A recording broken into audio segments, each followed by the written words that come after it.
we'll call the meeting to order at 7:06. If anyone from the public would like to say anything in a public perspective, you can. If you want to change your hat, you're welcome to do so if you want, and talk to the member of the public. You can put the wig on. Oh, you can put your wig on. That's a good point. As Eric remembered, Barrister Mullen could contribute. Mm-hmm. The power of having all this recorded. Okay. Oh, remembering what he said in the past. And he has, yes. Okay, so for minutes, June 27th is still pending. I know that that's something that Ann and Catherine have said that they're working on. There's been some discussion. So for June 27th, as soon as those are ready, those will be presented to the committee. The minutes for Monday, November 18th. I will go ahead and share those.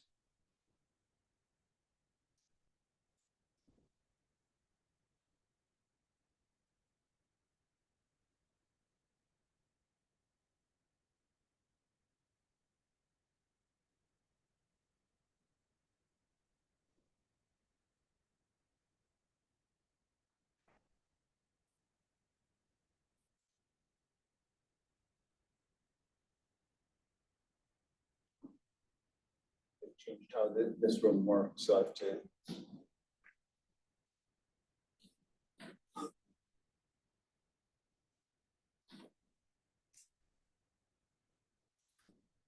Okay. For those on Zoom, are you able to?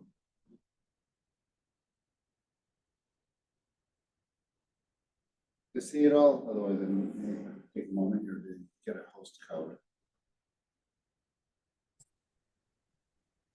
Wow, using the big screen today. Okay. Is something supposed to be shared on Zoom? Yeah, I'm gonna have to, You you guys have to pause it briefly so that I can get a host code to Zoom to claim for the way that this was set up was changed briefly.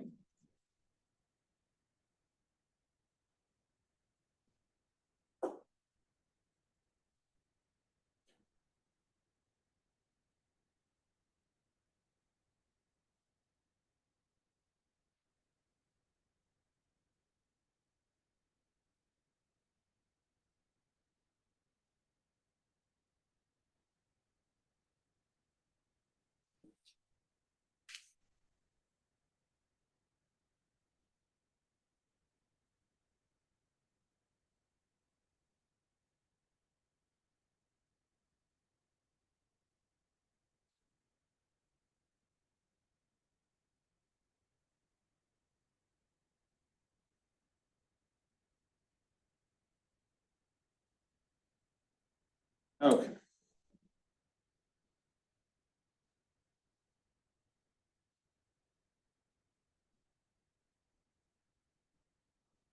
Sorry about that.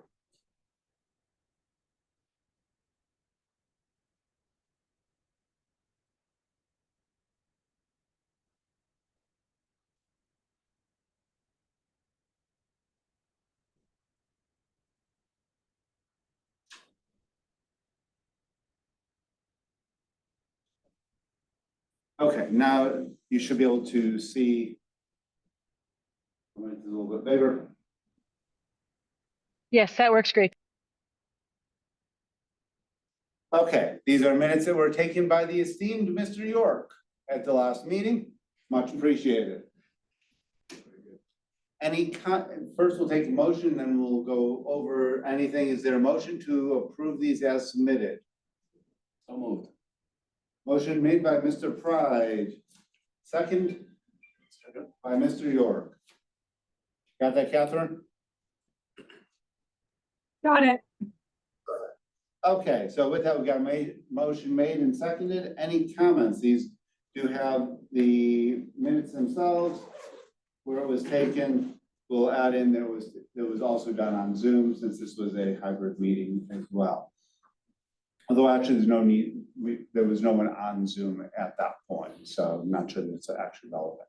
Yeah, it was on Zoom. that meeting, The last meeting? yeah, The last meeting I didn't make. Okay. Yeah. so we'll mention that was done. But that's-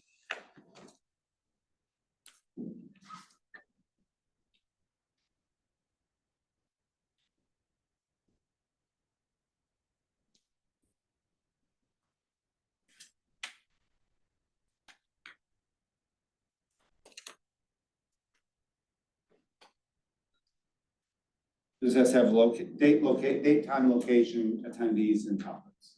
So now we've got the location in there. Good. Otherwise, the content itself, any comments?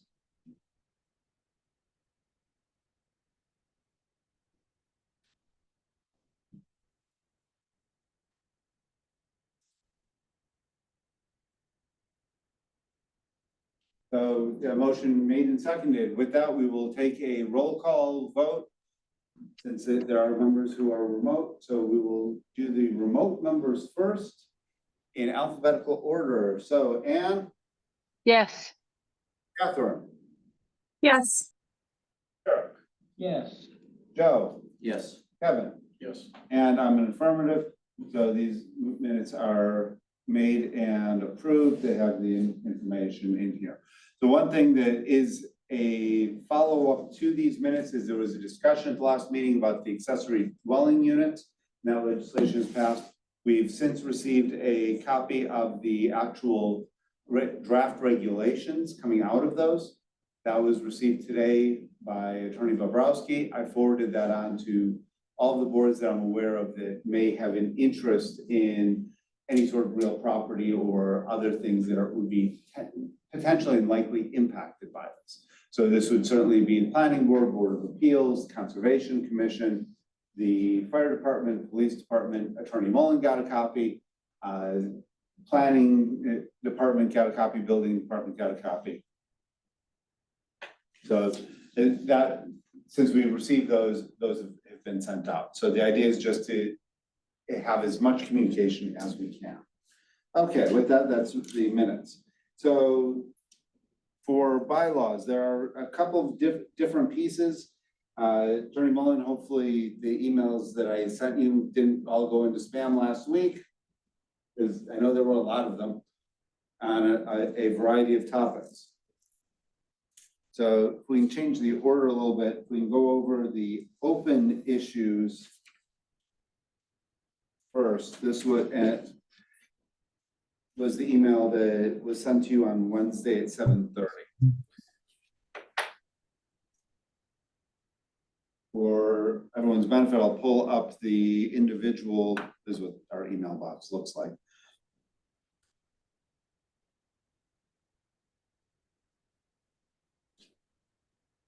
There were a few open issues that we had previously discussed and referred to Attorney Mullen to make some changes. I sent him the information from our meeting minutes. So meeting minutes do have a secondary purpose in that they can help us remember things that might otherwise fall between the cracks, so to speak. The first one, I believe, was sidewalk cafes. So in our prior discussion, there were questions in the sidewalk cafes, particularly on the A-frames.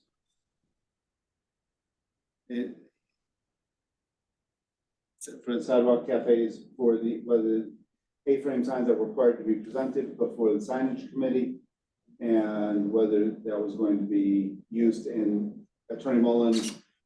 We asked you to see if you could come up with signage as it relates to the sidewalk cafes.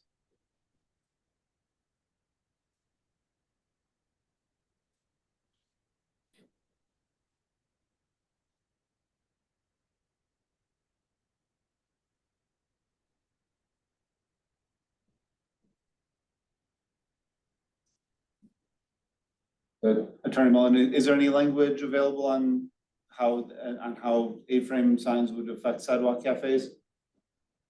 No, I'm sorry. I have not had, I've not done anything in preparation for this meeting. If you want to go over what you want from me, I will I'll try to get you something in the very near future.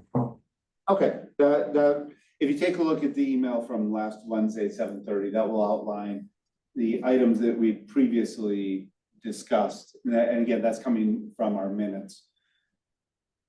So just for the committee's benefit, that was sidewalk cafes, news racks, peace and good order, things such as correcting the spelling of marijuana, and chapter 191. Just a correction, since there are no actual commissioners in Middlesex County. So it's removing redundancies and things that are truly obsolescent. So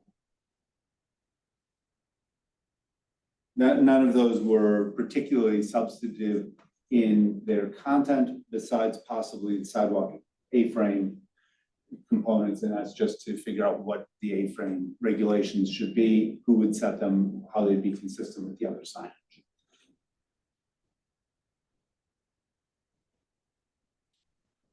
So Attorney Mullen will get back to us on that. So two other items, well, actually three other items on the agenda for tonight. One is proposed bylaws on town meeting updates. I sent these out, and this is mostly in chapter 36. There's a typo that I made in the posting, just in the wrong chapter, but topic was correct. For town meetings, bylaw proposals. And I sent a copy of this to the committee members as well. There are 4 different segments to this: 3620, and then just minor updates to 119, referencing updates to it. So the first topic of this is meeting dates and religious accommodations. The purpose of this, and we have heard from other members of the public that have requested this to be addressed, is to prevent there from being a town meeting session that is, when avoidable, on a date that creates a conflict for a town meeting member with a bona fide, a legitimate religious practice. This has been an issue in 2024 a couple of times, so that's why to make an update that would be impactful, it seems to be a general bylaw as opposed to going through and making a charter change or something more significant. So the language for this is town meeting shall be scheduled, the draft language is town meeting shall be scheduled to convene when town meeting members can attend without creating conflicts of religious practice. Thus, prior to any town meeting being scheduled, the town council shall publish a list of proposed dates and times. I'll bring up this up for people to see. I think it's easier for people to have the opportunity to read it.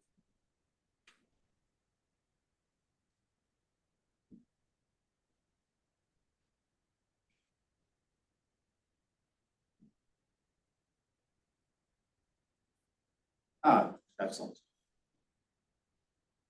When technology works, it is always beneficial. So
Hey, Dan, are you speaking? Because I can't hear you.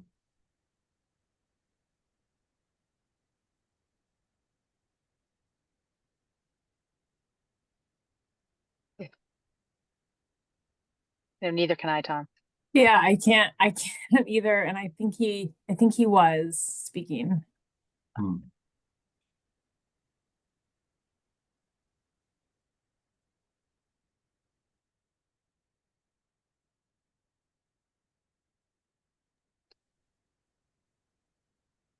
I'll text him to let him know if he's looking at his phone that we can't hear him. Okay, thanks.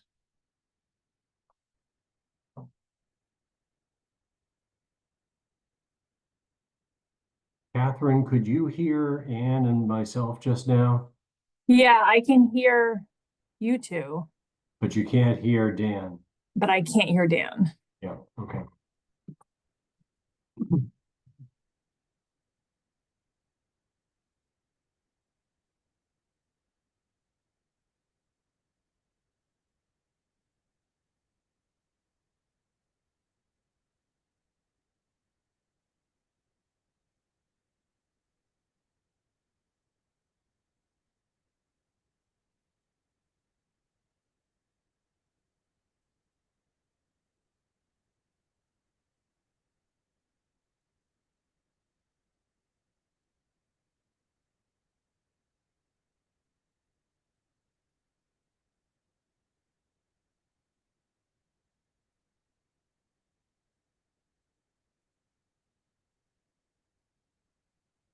So yeah, I just texted Kevin and he texted back saying that he can't hear us.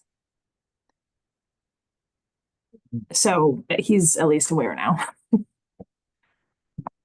Okay, thanks. So the people in the room can't hear us and we can't hear them. That's right. Okay. Where there's a will, there is a way. Ah, Oh. So Yay! what I have done, sorry about that, is the technology is in this room is far from perfect. So at the moment, and we've seen this before. So at the moment, you may notice that it's my avatar with just my picture that is talking, because this is actually going through my laptop microphone as opposed to the microphones in the room. So I'm not quite sure what's going on with the microphones in the room, but they're not picking up at the moment, which is odd to say the least. But we do have, and the speakers on my laptop are also on. So now we can hear you. So with that, and I think you had something that you wanted to say, and then Catherine and Tom.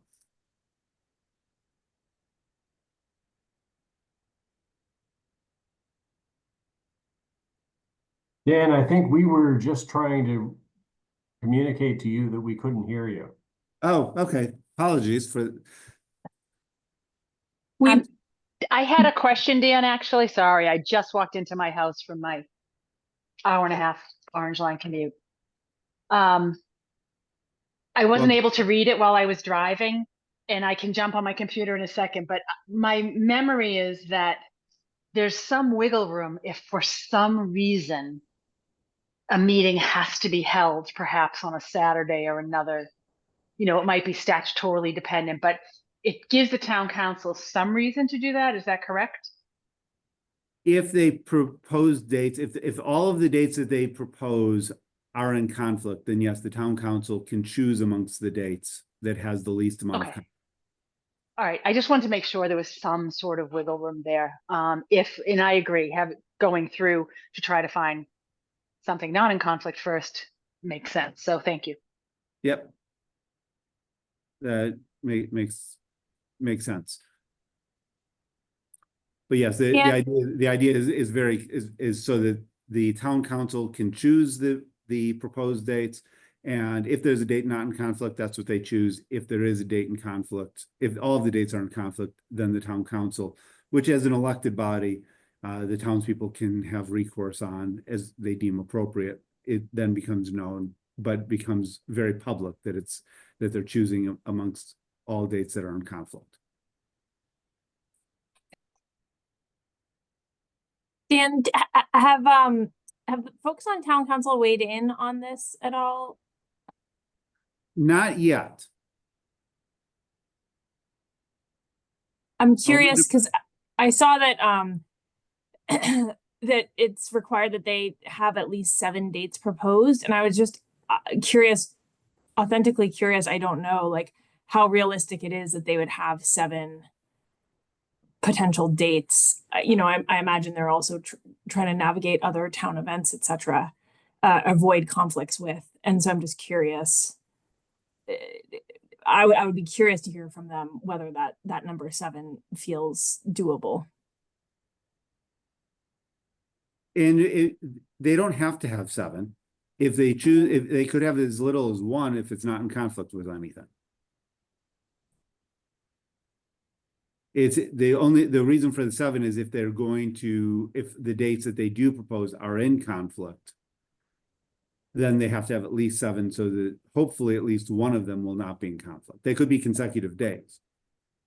There's nothing that says what days or what days of the week they can be. That's really completely at the discretion of the town council. But given that these dates have to be posted for at least 10 days, that means that they're going to have to come up with 7 dates at the outset. Unless they are extremely confident there's no conflict. That is accurate. Does this But mean they have to republish. does this mean that in effect there's never going to be a Saturday town meeting? No, actually it doesn't. It only means that there won't be a Saturday town meeting if someone who wants to attend town meeting, plans to attend town meeting, complains about it. So it's a veto power given to each individual. Correct. With very limited scope and limited timing. But they can push they back, can- Dan, correct? Town council could push back because what if it's a meeting that we're expecting 500 people or a number that Galvin cannot handle? To me, in that circumstance, perhaps they could have it a Saturday in the field house, but they would have to articulate that. The way it's written now to me doesn't read like it has that leeway. Because it says that they'll choose the date with the least with no conflicts. Correct. So the idea being that if all of the dates are in conflict, the town council can choose amongst any of the dates they have.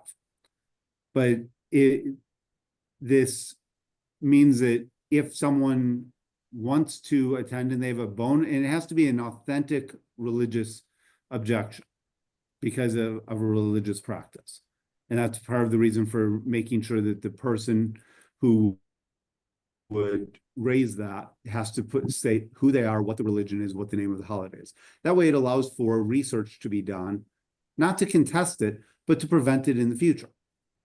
And that's the reason. But knowing that people come and leave from the town and people have differing amounts of involvement in the town, it may be a problem in one year, it may not be a problem in another. And so there's nothing that prohibits them from proposing this. And they can propose it well in advance of a town meeting. They could do the proposal in, say, February for a May town meeting. It doesn't state when when they have to do this posting immediately before a town meeting. So that way it does give the town council flexibility so that they can learn and adjust and meet the needs of the townspeople. That's the clear intent of it. But really good points. You know, if it's a large town meeting and say 500 people are expected or 1,000 people are expected, it might mean that it should happen in an evening on a weekday as opposed to a Saturday if Saturday is in conflict. Is that inconvenient for the schools and so forth? Probably. But that's also being respectful to the townspeople who are funding the schools and want to attend town meeting to have the opportunity to do so. Massachusetts, our Constitution says that religion is something that should be protected. This is very supportive of what the Massachusetts Constitution is trying to advocate for, while also reflecting the current and future current makeup of the town. if there is no one of a particular religion that's objecting, there's nothing that stops the town from having a meeting on any given day. So this way, again, it does put an onus back on the townspeople as well, because they have to be aware and they have a limited time to do the objection. That's the idea behind this. Dan, I have a question. Sure. Does someone need to have standing to argue that it's on a religious date, even if it's not their religion? Do you know what I mean? It has to be personal. Okay.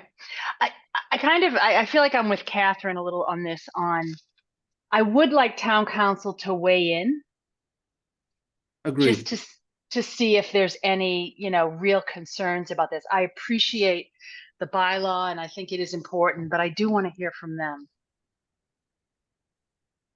And fortunately, we are meeting with the town council next month. So on January 13th, we are meeting with the town council Right. fully. So I fully expect the town council to opine on this issue. So it absolutely is of significance.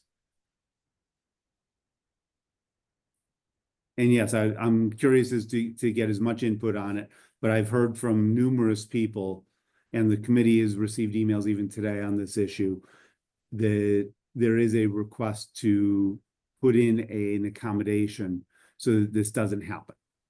Many of the requests that have been, and the requests have been much broader than even what this current language is. So the language is that is here, and this is just a draft, is really to try and limit it to personal, genuine, authentic town meeting members. So that means someone has to be a registered voter in the town, it has to be their own religion, that if they're planning on attending and they want to attend, that they're not excluded because of a religious practice. And if it's just because it's listed as a holiday, if they don't practice it, then it's not a religious, then it's not necessarily a bona fide practice. And they have to attest that it in fact is, because they have to put that in writing. That's the way that I read it. So, Attorney Mullen, your thoughts from a legal perspective? Anything in here that you see that's jumping out at you that the AGO might have an issue with? Well, you're going to get a lot of claims of Festivus. For the rest of us. That's awesome. I don't know that it's that there. I mean, I think from your question, Dan, you're wondering whether there are any like First Amendment issues here. I guess the one that does kind of jump out at me is who are we to decide what's a legitimate religious holiday practice? That is somebody going to have to weigh whether a claim that such and such a date is inconsistent with attendance at town meeting under their religion?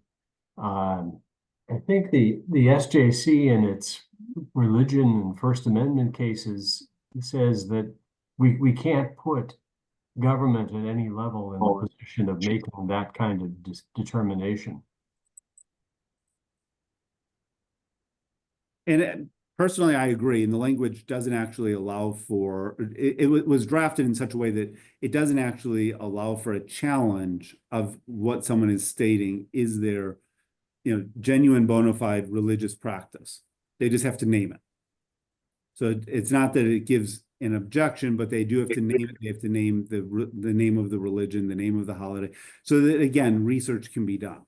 If there is a problem with that, that becomes a different problem. That it may not be, that they actually have a genuine bona fide holiday. It's not a matter of whether it can be challenged. I'm not saying that a challenge is a part of this process. Well, by demanding that it be a genuine bona fide religious holiday practice, I guess the words bona fide there. Again, caused me a little indigestion. Frankly, my bigger concern is practical, not legal. I've been at a lot of selectmen's meetings where they struggle to find a date when they can hold a town meeting.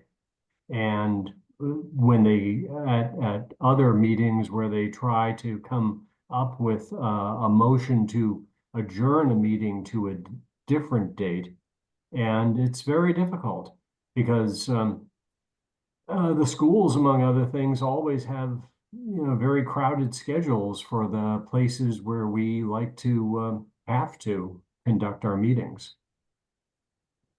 The idea of coming up with 7 different dates and keeping them open for 10 days before the town council determines who's going to, or when we're going to have a town meeting is, I can't say it's unworkable, but it's going to be difficult.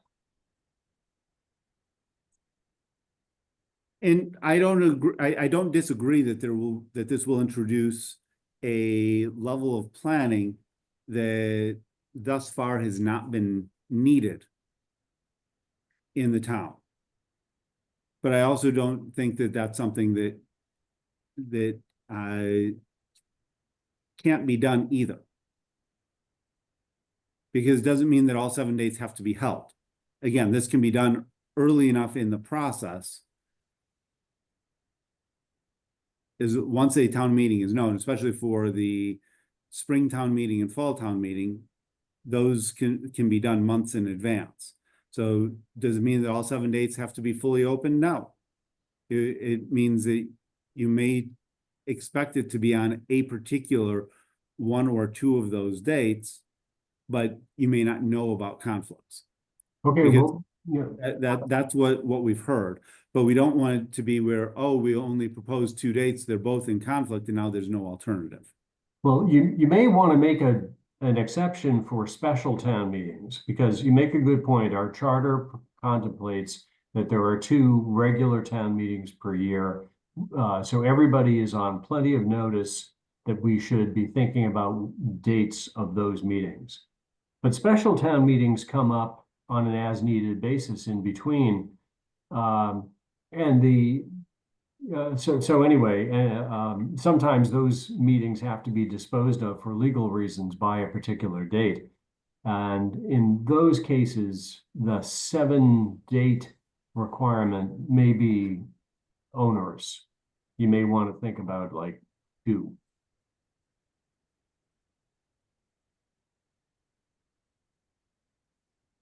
Dan, is this something that, being on town council for 9 years, I think it's adding burdens, logistic burdens, not burdens that we aren't careful in trying to place meetings that don't have conflicts, but logistically, I worry about this. Could this be a bylaw that, you know, not all of us necessarily support, or we're not sure, leave it up to town meeting to vote on? Because I do worry about the logistics of it, and would like to hear from town council if it will be a burden to do everything we're asking. I appreciate what Tom said. The 2 town meetings, I think that you can expect folks to try to put those on for days that don't conflict with anyone's religious observance. But bona fide struck me the last time we looked at this. I worry that we're going to be asked to judge whether or not someone has made a legitimate religious argument that something should be moved. And then if we still say, no, we're having it on that date, then there comes a little bit of a lawsuit our way. So I do worry about that. And if there is ideas of how to make this effective with language changes, by all means, let's, you know, so what this body does, let's try to improve the language here. I think the idea of putting in something for special town meetings, I think makes complete sense at a reduced number of sessions, because that's typically a shorter calendar. Special town meetings, from the time that the petition is even known about till the time it occurs, it can be relatively short. Has this ever been a problem? What was that? Has this ever been a problem? Issue? Yes, it's been a problem for for the last 4 years, we've had conflicts every single year. With a major Yes. religious holiday? Or just Yes, like some- every single, this year, major religious holidays. Can we just stay away from the major ones? Defining what's major versus not is where there's a problem. You could, I don't know, it's listed in the calendar as a holiday. It depends on which calendar you look at. And therein lies the difficulty. And that's part of the reason why I don't think that it's fair to the town to say we can't have it on any major religious holidays. There are religious holidays, Every day. not quite, but there are religious celebrations many days. Yeah. And whether a holiday is significant depends upon a person's practice. So as an example, at the Springtown meeting, there was a session that occurred on the last night of Passover, which is actually its own holiday. And there were members of the community who wanted to attend but could not. In terms of importance, it's a relatively important holiday. For many people who practice it, they would probably, put it as an equivalent to not, I wouldn't say Easter or Christmas, but any of the other holidays that people often will have a practice that they follow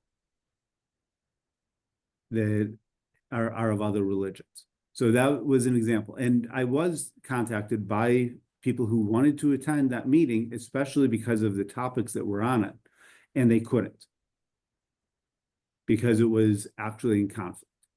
Same thing with this last town meeting. There were people who wanted to attend, but they couldn't. They're registered voters and their voices were literally silenced. And town meeting, the beauty of it is that everyone can have a voice.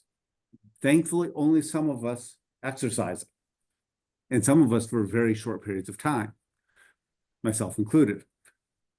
But the idea that people were excluded because of their practice is inappropriate for the town. And knowing that people do move in and move out that have different practices, this will allow for that to evolve. And I agree with you on the concept of what is a major religion, that really it does depend upon practice. Because personally, I'm Jewish. The level of personal practice that I have on certain holidays can vary over time, which is not unusual for most people and most adults. The practices that we have evolves over time, evolves where we are in our life cycles. And that's okay. So, if it's on a particular day, it may be a holiday that I know about. Personally, I wouldn't lodge an objection if it's not something that I have a personal practice that would be in conflict. And I would expect that for those people who actually care, because this can come out before the topics for a town meeting are known by design, then we know, okay, this is what's going to happen. So I recognize that this is by no means perfect. And the number 7 is an arbitrary number. And perhaps that number should be reduced to, say, 4. But there are holidays where you can have 4 days in a week. There are holidays that are 7, 8 days long. That's not all that uncommon in various religions.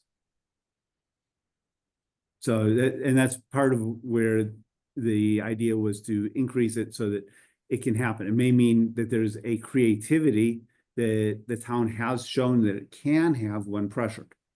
We used to only have town meetings on Mondays and Thursdays. And then they explored the idea of Saturday. And Saturday has created conflicts. Have people objected to it? They have. So Dan, do we mean to deal only with religious holidays as opposed to days which are routinely devoted to religious practice? I'm thinking of Saturdays for Jews, Sundays for Christians, Fridays for Muslims. Those can be deemed holidays at a person's discretion. So we don't really mean the word holiday then. Maybe That the word holiday doesn't have to be special.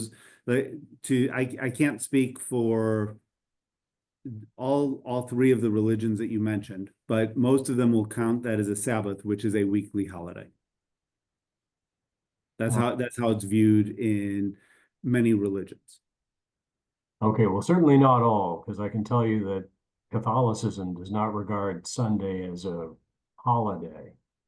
There are holy days of obligation which are distinct from Sunday, which is supposed to be its own day of obligation. And I will trust your expertise on that. And speaking of which, today is the Feast of the Immaculate Conception, and I expect that in honor of that, you're probably going to cut this meeting short at 8 p.m. As you mentioned, that actually is on our posting. So it's one of the things that this committee has been very good about, is been listing between the various meetings the various holidays. And yes, the Feast of the Immaculate Conception is actually listed on it to raise awareness. But if there's suggestions, if there's another legal term instead of bona fide, certainly let's try to change that language. Because the idea is not to put the town council in a position where they have to judge whether a religion is valued or not, nor should they have the ability to really question it either.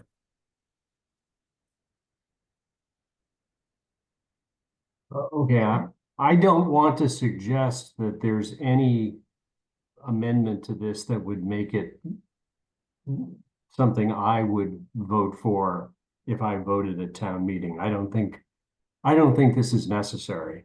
However, speaking as town council, if you wanted to avoid the issue of the Jew who wants Saturday to be, available for his religious practice, whether it's a special Saturday or not, the Christian who wants Sunday, the Muslim who wants Friday, I would just take out the word holiday. Where a registered voter has stated a genuine, bona fide religious practice that conflicts with their ability to be present at one or more proposed sessions. Okay. That's helpful. And if you have other suggestions on how to make it so that the problem, which again has cropped up over and been exacerbated over the last several years, this year being particularly notable, if there are other practical means to accomplish the same thing, by all means, your contributions will be much appreciated, as you have tremendous experience in this area.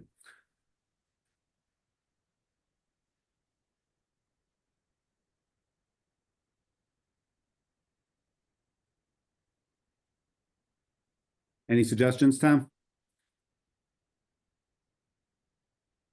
You're talking to me? Yep, that is to you, Tom. You've got the most experience, I think, of any member on the committee in terms of joint number of years in being, on the board of selectmen, being at town council. If you have other suggestions on how this issue can be resolved and made so that it's not an issue going forward, by all means, I'm all ears to it, and I'm sure others would be open to suggestions as well.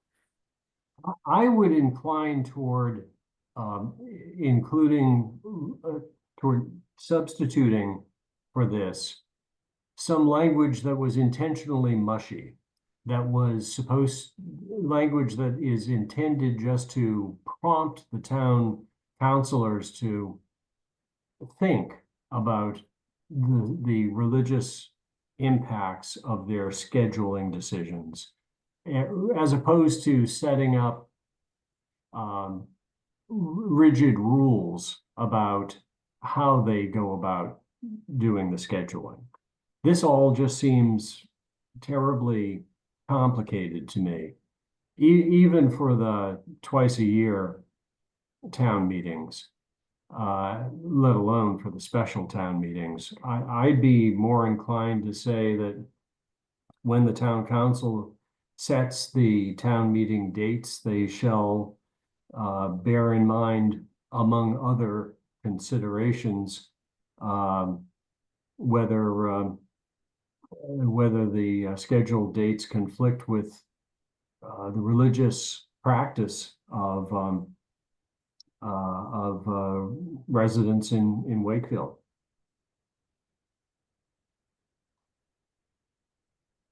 You know, Okay. like, what is the consequence of a violation of this too?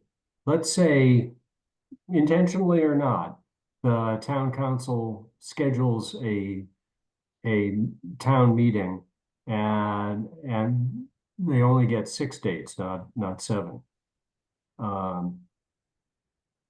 What if they fail to comply with this in its entirety? Does that mean that we don't go to the town meeting? And perhaps then we would, in the case of the fall town meeting, risk delaying the setting of the tax rate? I just think we're making a very complicated, mechanistic set of procedures to deal with an issue that can be addressed, should be addressed more, I don't know, more holistically, more sensitively. I appreciate what Tom just said, and one thing that I keep coming back to with this, because I really appreciate the sentiment behind this and the importance of trying to avoid conflicts with religious practice with our town meetings. I think that's a really important value. At the same time, I think there may be times where, so for example, when we think about the vote we had to raise taxes for the new high school, I think a lot of parents, it was really important to a lot of parents to be able to attend that meeting. But for those of us with young kids, attending a meeting in the evenings is really, really challenging, even if there's childcare involved, for free. You know, kids staying up until 9 p.m. at night is just not feasible. And so that meeting, as an example, like would have been, I think, really, really challenging to schedule, not on a Saturday, and still enable all of the parents who would be very, very impacted by that vote to be able to attend. So I think there are circumstances where town council may need to weigh a lot of different factors, but this language doesn't necessarily give them the flexibility to do that.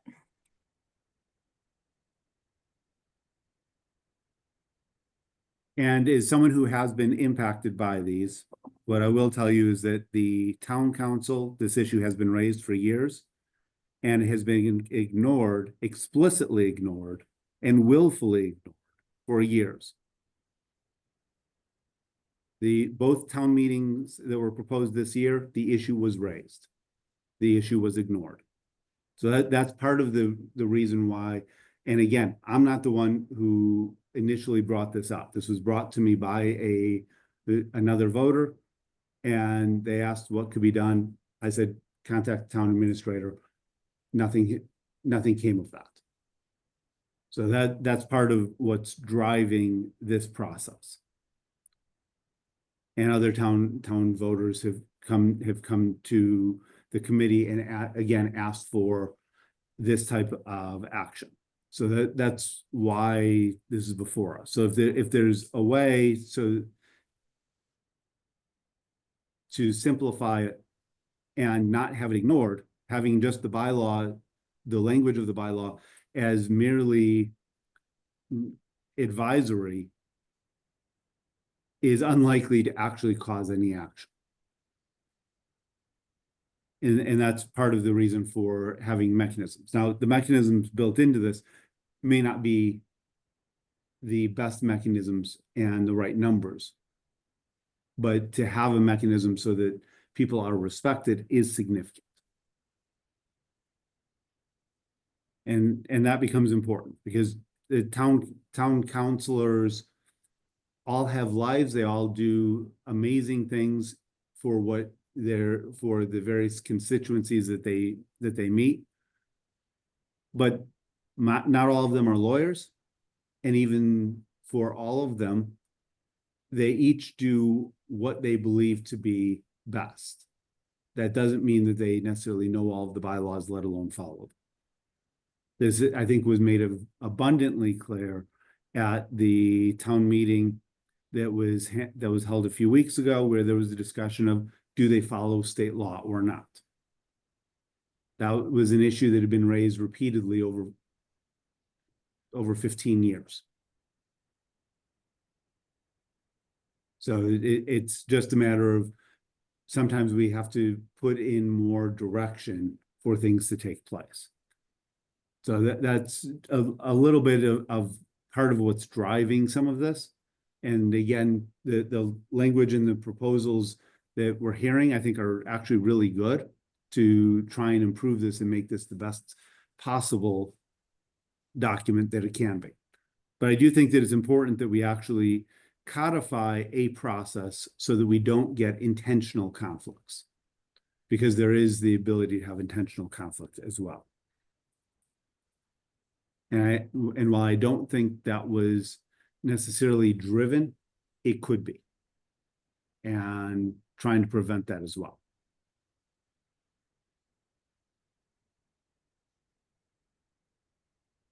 So, any other thoughts on 3620?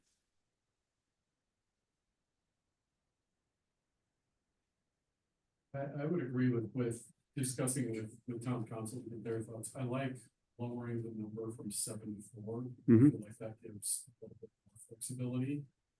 But I also wonder if this is a broader conversation where if it's been ignored and has been brought multiple years, that means it's multiple different bodies and different chairs of town council who are elected. Same town administrator, but different chairs of town council. And it feels like town meeting has just become inherently undemocratic because so many people are excluded. I want to say one of the votes this year, there were like 509 votes cast. In the previous one a few weeks ago, there's 27,000 people who live in town who are registered voters. That seems like a big problem that includes this specifically, but also a number of other issues that other people have talked about. And I wonder if it's a larger, broader conversation about making some changes to get more people involved. Period. So for the remote attendees, were you able to hear that? Yes. Okay, excellent. And I think those comments are appropriate, and this issue will definitely be on the agenda amongst the items that we will have a discussion with town council on. I'll discuss with the chair of the town council if they want to have it on the 13th or if they want to do that on another date, because that will be a discussion with town council, because the primary purpose of that meeting really is zoning, that part of the joint meeting. The other minor changes related to that were in 36.1 and 19, just to put any other date consistent with these bylaws, just so that it would reflect any other changes. This brings us to the second topic on this, which is presentation order, relevance, and timing. This is to actually codify some of the timings for town meeting, some of which are not included, as well as to give the town meeting the ability to determine if something is truly irrelevant, to have it dispatched without having a full presentation. So this will not determine whether someone can get something to town meeting. That is a right of a person to petition the government. They absolutely have that right. This does not have any impact as to what goes on the warrant or the introduction of an item from the warrant to the body. Every town article, I think all of them end with, or to see what the town will do about it. So the town, this gives the ability for the town, if there is something that is deemed irrelevant by the town meeting, by supermajority, the ability to make that determination based upon who's in the room. And by the same token, to prevent it from being misused just by those people who like to cause issues. So certain things would automatically be deemed relevant. If anything proposed by a multiple member body would automatically be deemed relevant. But things that are citizen petitions in particular would have the ability to be deemed inappropriate by town meeting by supermajority.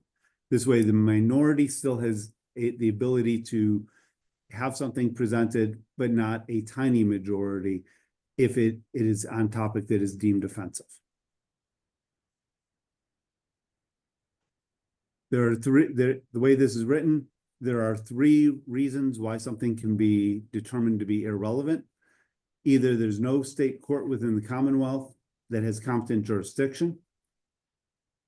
It is offensive, which is intentionally vague term, or it is not actionable by the town. So there's no actual action being requested. So merely a statement. This would allow for a privileged motion. I move the motion be postponed indefinitely without further presentation based on relevance. So the motion would be made, the motion would be seconded. Normally there's presentation. This would happen in that time period before the presentation. Very short debate on relevance, 2 minutes per person, and it requires a 3/4 vote to be determined to be irrelevant. So this would, on something that is deemed truly irrelevant, someone brings a motion, an article that is truly patently offensive, it would give the ability for the town meeting to not hear the full presentation on it. That's the purpose on it. And then it further goes on, presentations on town financial budgets or status limited to 30 minutes. They generally are under that. I can only recall on a couple of occasions, and town meeting can always extend that. For all other presentations, it limits them to 10 minutes. Right now, the way that the articles, the way that the rest of the bylaws are written, it's potentially 5 minutes. This would give it consistent with practice, which is 10 minutes for a main presentation. So, any thoughts on this? Eric? The charter 25 years ago changed the order of presentation. It could be done by the finance committee first. Now it says it's done by the proponent. So this doesn't say anything new. It doesn't change that piece. It changes, what it does is it allows for the introduction of an article. And if the article topic is deemed offensive or irrelevant by the town meeting itself, then the town meeting could dispatch it without having to have a full presentation. Before the presentation. Before the full presentation. So the motion has to be made and seconded. If there's no one to make a motion, then it automatically will get thrown out by the moderator. Yeah, but some motions by bodies are deemed indefinite postponement because certain financial numbers have not come in, or certain decisions have not yet been made. But they wanted to put a place in the annual, in the regular meeting rather than a special meeting. And this would not have any impact on anything that was added to the warrant by a multiple member body. Yeah, but the motion by a town body, would go in automatically for the same reason that I just said. Think. Well, if it's a town I'm council, a sorry. planning board, any multiple member body that sends a petition or a town meeting warrant article to the town council, that will automatically have a presentation because there's no way to not have it. This would be really for citizen petitions. Yes, the citizen petition requires getting signatures. To get onto the warrant, that Get part onto isn't the warrant. isn't different. The town bodies, by virtue of being a body, they don't take away the time of the people working on the committees to run around getting signatures. Correct. So that's a good thing, and so it, again, that sentence doesn't add anything, I'm sorry to say. And the purpose behind this, to be very clear, is to allow for the town meeting to not have full presentations on topics that it does not wish to discuss in depth. It does not deny anyone the ability to petition the government. It does have the ability to deny people an audience, a captive audience of the government. Whereas the town legislature is the town meeting. You can bring the topic. It doesn't mean that the legislature has to hear the details of the topic. They have the ability to say, yes, you've brought the issue. We don't want to hear it. And that's consistent with how most state legislatures work and how the federal legislature works. You can bring a topic, does not mean you get to present it. You get an audience for it. Right now, if someone gets 10 signatures per state law, they can, as a citizen, they can have something brought forward. Does not mean that they necessarily have it. Well, at that point, they have an audience which they automatically get to present to. And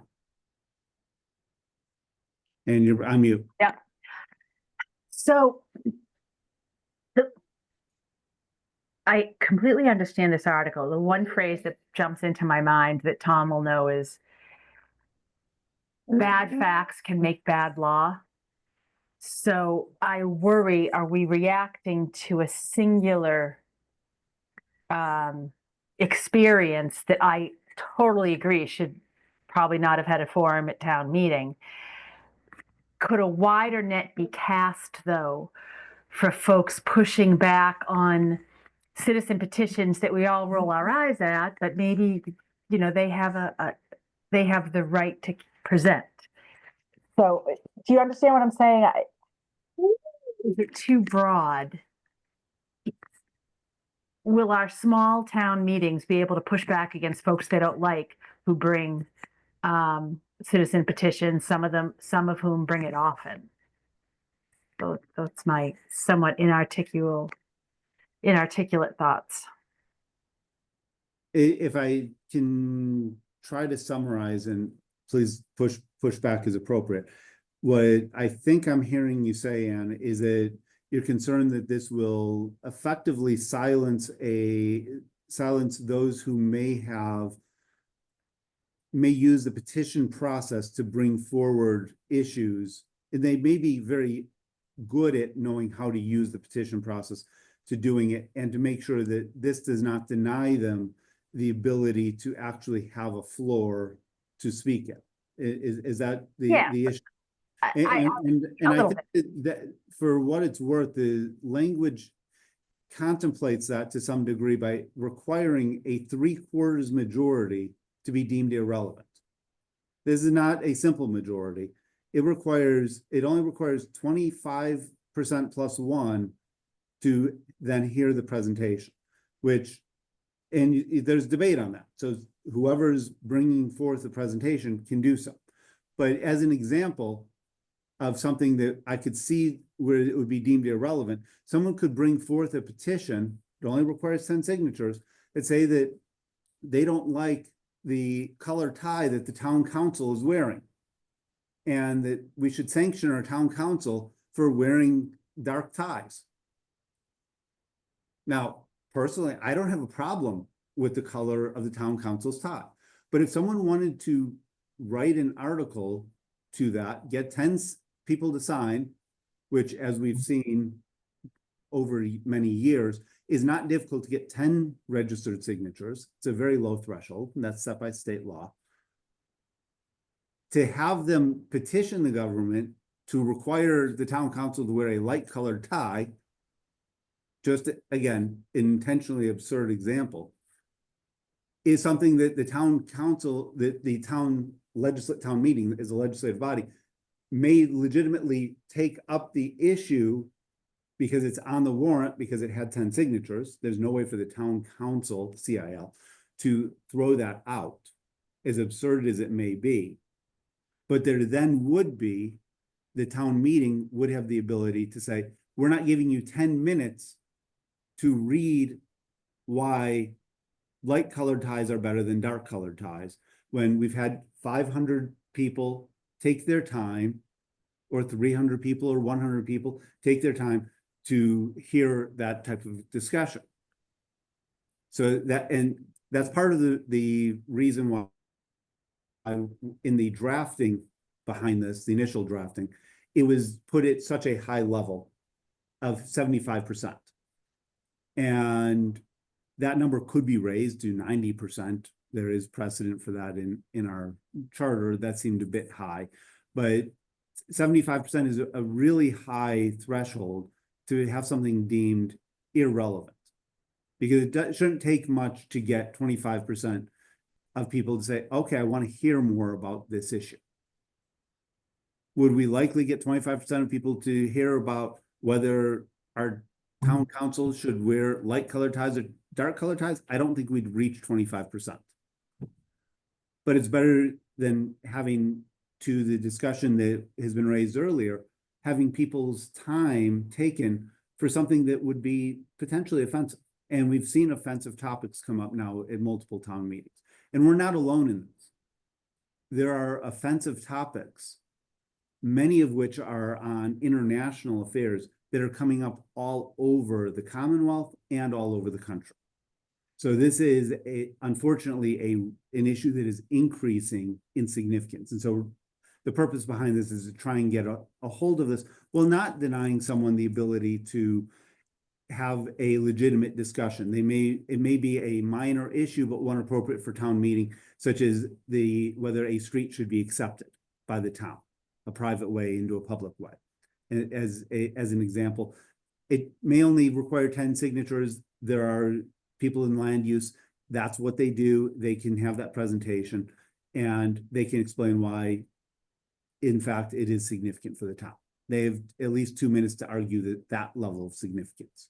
So that's the thinking behind this. Does that somewhat address the issues that you were raising, Anne? Does that reflect it fairly well? Yes, that explains my concerns. Thank you. And Tom, while you have a dark tie on. So, Dan, I guess I would be inclined to deal with this just by saying that, notwithstanding anything in the charter about the order of presentation at town meeting, a motion to move the question shall always be in order.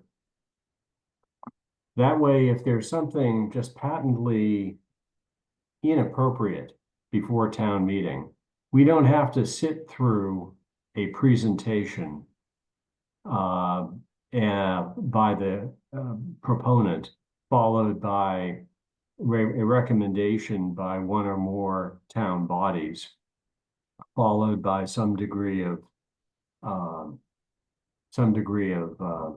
discussion. We can make clear through our bylaws that a motion to move the question is always in order. Now, of course, as a practical matter, it'll be voted down the vast majority of times when it is attempted early in debate, most people will want to hear the presentation of a decent article. Most people will want to hear some back and forth if it's a responsible article. But in the case of a really irresponsible one, something that doesn't deal with local concerns at all and is inappropriate for our warrant, but that it's there because state law says we have to hold our nose and print it. Then you might get the 2/3 vote that's required for a motion to move the question. And if you do that, you avoid a lot of problems that I see with this. For example, how do you define, and I'm not saying you, I mean, you did a manful job here of trying to come up with a way of defining irrelevant, but a topic on which no state court has competent jurisdiction. Well, no state court has competent jurisdiction over our budget. You know, they can't tell us what to spend. Or is offensive.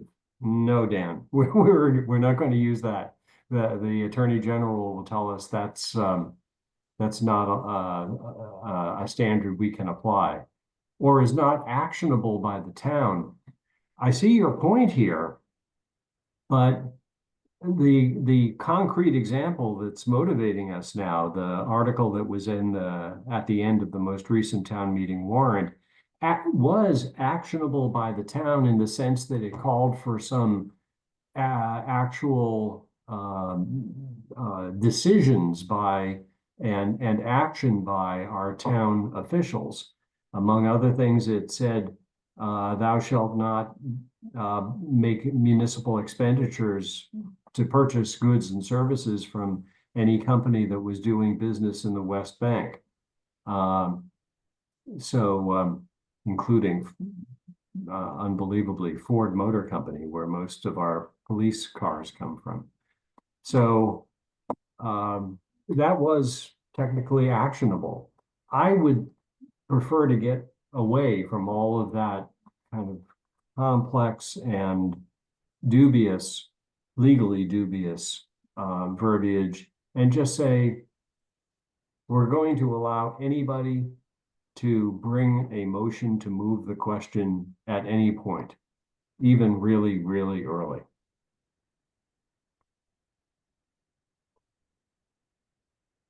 So I think that I like the language and the concept in there. I think that it'll need to be in a bylaw because of the way the charter is written, that it talks about presentation from the proponent.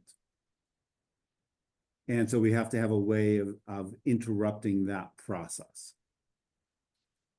Well, the charter says the presentation of and recommendation on warrant articles shall be performed in the following order. 1, presentation by the sponsor of the article.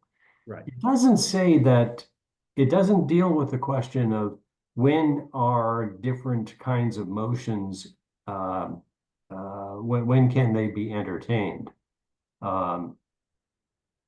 And so I think this, you could use a bylaw to answer or to fill in the gaps in the charter. That's what we use our bylaws for. And I think it would be, I doubt very much that the Attorney General, let's put it this way, would give us a hard time about a bylaw that said, notwithstanding anything else about presentation and recommendation, a motion to move the question will always be in order. Okay, that's very helpful. I think that would get to the essence of what's required. Would it be rational, to the point that Anne was making earlier, to prevent this from being used inappropriately just because someone doesn't like a topic, but it should be discussed in more depth, to have it where the threshold for that moving of the question is increased before a part of the presentation? Well, I guess I think the reason that we have a 2/3 vote for a motion to move the question is we want to make it difficult. And it is difficult to do that if there hasn't been discussion. In fact, in Wakefield, I've never seen us vote to move the question where there hasn't been a considerable amount of discussion.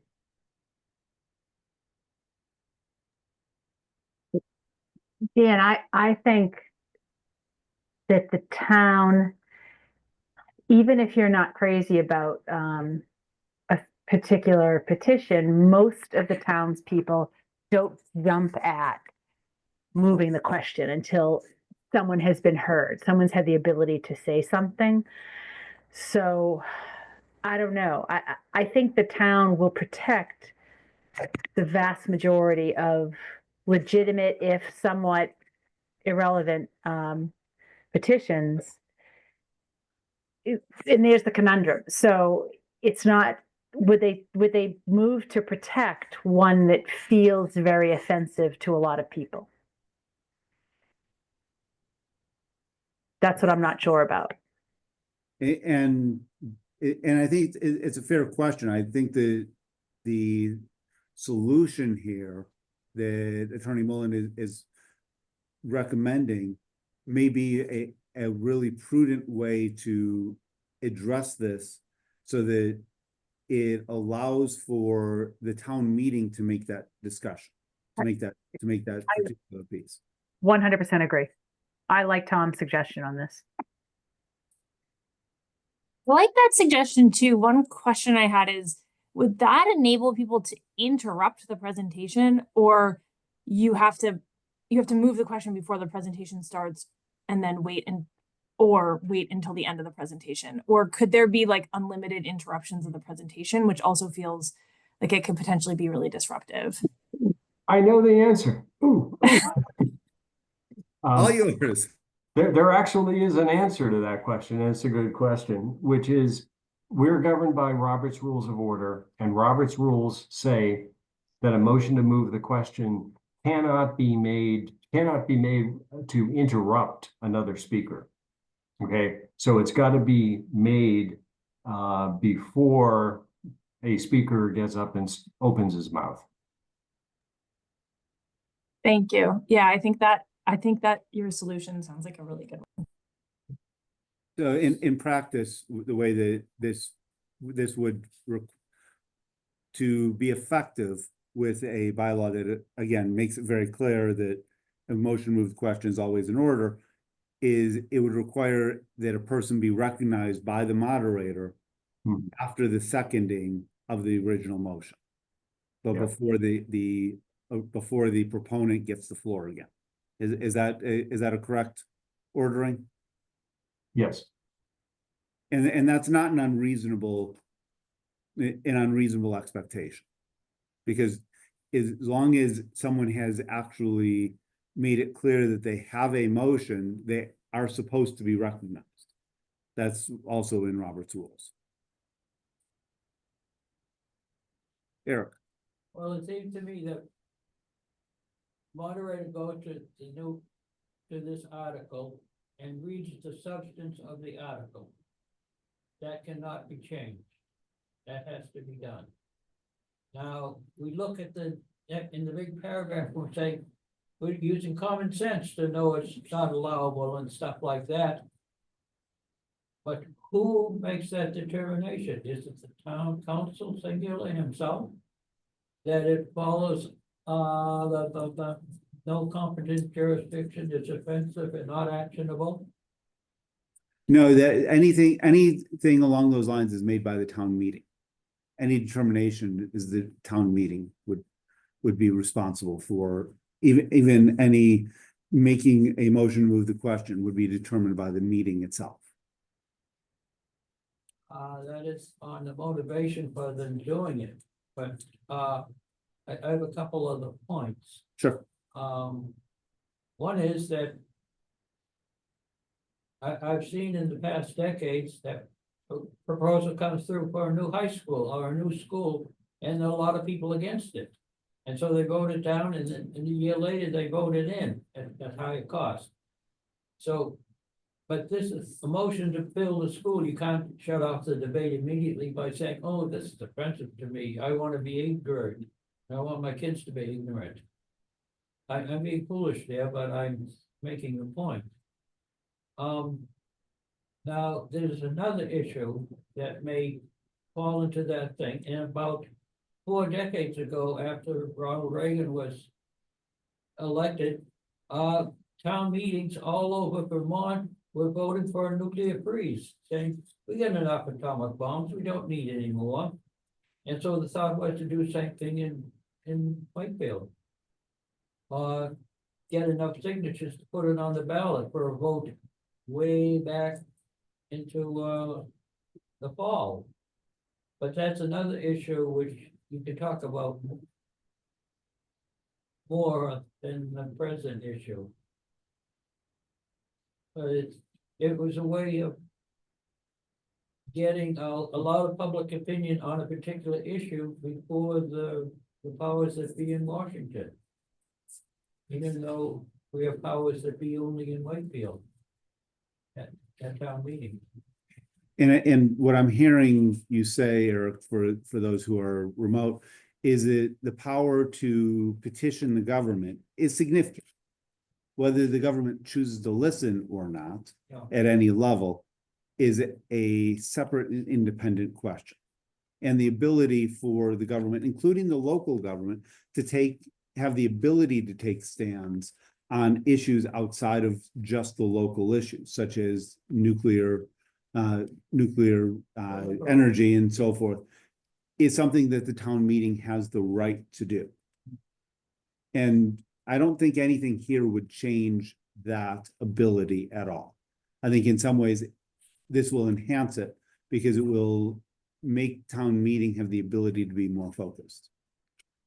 So that if someone does bring a ridiculous, dare I say, a tie issue to town meeting, we could legitimately then move the question.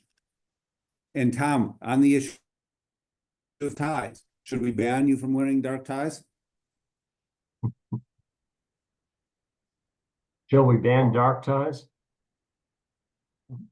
Yeah, we should. I'm bored by this already. And we might have a show you related my- topic that says you have to wear a wig and be called barrister. You know, relating this back to our holiday discussion, I've got to show you sometime my collection of holiday themed ties. Including one for the annual celebration of the victory at Gettysburg. It has wonderful painted scenes of the battle. So anyway, I digress. You tied us up on that. Mhm. Okay. So the other, excellent. So I'll take some of these suggestions, incorporate them into an updated draft, and we'll have further discussion. I'll send it to Tom as well, so that as you can give your opinions in any wordsmithing on this, because again, very, very helpful to have your opinion, because you do understand these issues at a level of depth, complexity, and operations that's beyond what those of us in the volunteer side happen to do.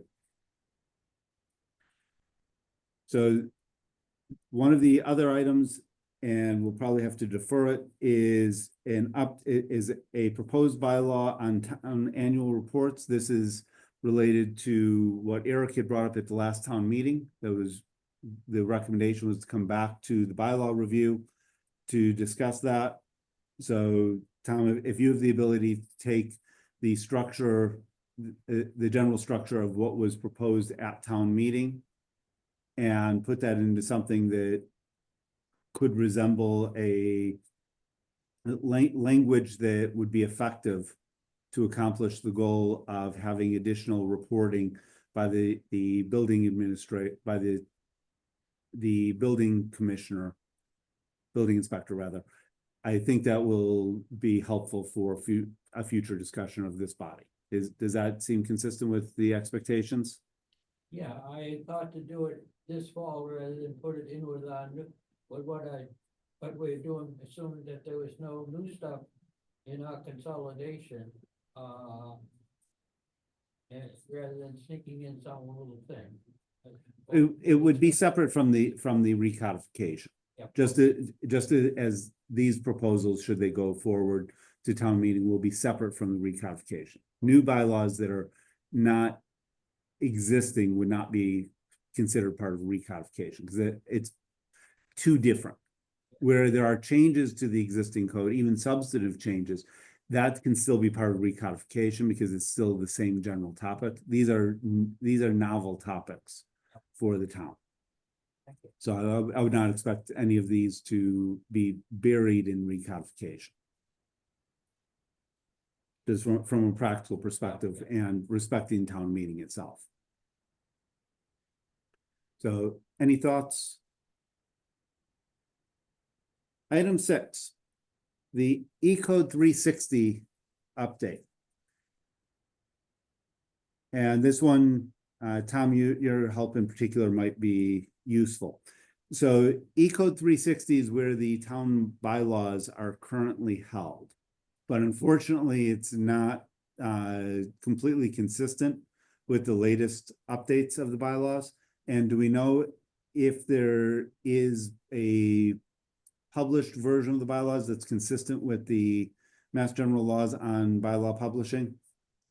I know there's been an issue for several years, whether we have a copy of the bylaws in paper form in every precinct and so forth.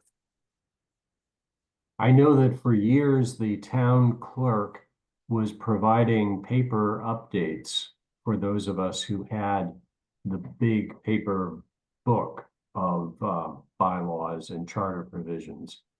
It's been a while since I saw my last update, so I don't know if she's still doing it. Is there a problem with what's online, the E-code 360? I thought that was up to date. It is not, and therein lies the problem. Huh. So there were bylaws that were adopted a few years ago that this body had proposed and were not reflected in E-code 360. There's whole sections of bylaws that are missing. Okay, I'd just be hypothesizing, and I don't mean to blame anybody, but one possibility is if the the town clerk is supposed to report from what happens at town meeting to the 360 code people. If there was some breakdown in that communication, that might explain it. And part of the question here is E-code 360 by itself considered to be fully compliant with the current MGL on bylaw publishing? Well, when you say the current MGL, what are you talking about? So I don't recall the statutory reference offhand, but and I know that this had come up previously, that there are certain requirements when bylaws are published, including zoning bylaws and others, that they have to be published in a certain way and be available in a certain way. No, you're talking about Chapter 40, Section 32, which requires that after the Attorney General approves a bylaw, then it has to be posted or published by the town. And the publication would get very expensive. As a practical matter, most towns just post a copy of the new bylaw for some period of time in their town clerk's office, and that's that. No, the publication, by E-code 360, I think is intended not to fulfill that requirement, and there's a further requirement with respect to new zoning bylaws, but rather just to reflect what the current bylaws are. And so the order would be approval at town meeting, approval by the Attorney General, posting for some period of time in the town hall, and then you live in, you live forever electronically at E-code 360. And part of the reason for bringing this up is where we're expecting to do recodification. It's important that that would effectively be replacing all of the zoning bylaws, substantive amount. We want to make sure that the publishing of that recodification does meet the legal requirements so that it doesn't get challenged that it was never published. That's part of the reason for bringing it up now, so that that can be investigated to make sure that the recodification is consistent with those laws. As I recall it offhand, one of the options was to have a copy available in every precinct, a physical copy. Mhm. And which case with 7 precincts, that means we have to have 7 books. That should not be a prohibitive cost. It may be more challenging to find it in a couple of precincts where we don't have public buildings. But that's where if we partner with certain businesses and otherwise, it may still meet the requirements. So not sure who we need to raise that issue with to make sure that we get compliance. Especially where the committee's doing years worth of work. We don't want it to be thrown out on a technicality because it wasn't published properly. So the E-code would not satisfy the requirement of posting in 7 precincts. And it's not supposed to. Doesn't try to do that.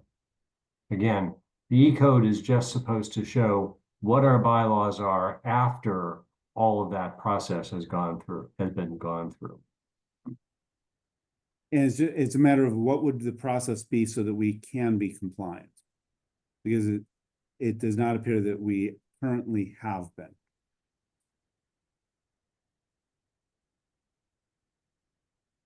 Well, I mean, I think that we need to make copies and have them in at least 7 public places, 1 in each precinct. Okay. Any idea within the town who would be responsible for that? Oh, that's the town clerk. Okay.